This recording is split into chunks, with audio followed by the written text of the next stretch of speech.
Leadership is about others. A leader, as the Bible describes a leader, is a servant. For you to lead, you must first agree to serve.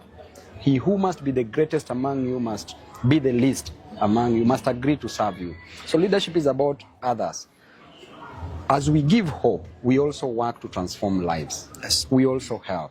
We know that there are notions that there could be a generation that is hopeless in quotes, but they are not hopeless.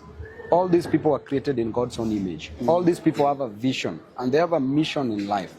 A mission to ensure and a vision to ensure that they transform their lives and the lives of their neighbors for the better. And we are here to assist them. Yes. And we know that Kenya that was in 1960s is not Kenya that was in 1990s and is not Kenya that is there today. Imba Kasi is Member of Parliament Babu Owino has called on Kenyan youth to embrace leadership role and actively participate in shaping the country's future ahead of the 2027 general election. While addressing youth and supporters, Babu emphasized that true leadership is rooted in service and humanity, stating that leaders must dedicate themselves to transform the lives of others. He acknowledged the challenge facing many Kenyans, especially the young generation, including joblessness, high taxation, and rising cost of living. Despite this hardship, area farm is believed that hope still exists and God is in control, adding that every person has a unique purpose and the potential to make meaningful contribution to the society. Babu Owino noted that politics and economic progress are inseparable, highlighting how elected leaders are responsible for managing national resources and steering economic growth. He cautioned that while some elected officials misuse power, others rise to the occasion with a vision to serve and transform lives. Encouraging Gen Zs and millennials who make up to nearly 70% of Kenya's population, he urged them not only to vote in 2027, but to step forward as candidates in all levels of government. He emphasized that this demographic has the numbers and potential to produce transformative leaders, even a president among themselves. On the possibility of contesting against President William Ruto in 2027, Babu Owino said his political decision will be guided by divine direction and the will of the people. He noted that he is ready and qualified to run for any position from MP, governor to president, but stressed that his ultimate goal is on to serve the people. He insisted that leadership is not about titles, but the impact made after being elected. Drawing from his personal struggles with poverty, anger, and lack of school fees, Babu vowed to champion the needs of ordinary Kenyans. He said his lived experience fueled his desire to uplift underprivileged and push for more inclusive, compassionate government.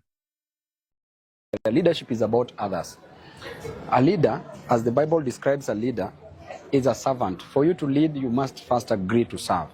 He who must be the greatest among you must be the least among you, must agree to serve you. So leadership is about others.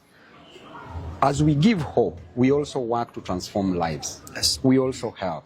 We know that there are notions that there could be a generation that is hopeless in quotes, but they are not hopeless. All these people are created in God's own image. All these people have a vision and they have a mission in life. A mission to ensure and a vision to ensure that they transform their lives and the lives of their neighbors for the better. And we are here to assist them. Yes. And we know that Kenya that was in 1960s is not Kenya that was in 1990s and is not Kenya that is there today. Things change. Every other time we get proper leadership, people could be hopeless because there are no jobs. People could be hopeless because there is overtaxation. People could be hopeless because there is high cost of living. People could be hopeless because they can't afford education. But there is always hope, and the hope is the Almighty God. You can never delink politics from economic development. The role of politics in economic development, they are like twins. Because there is the process of electing a leader who controls the resources, who eventually grows an economy.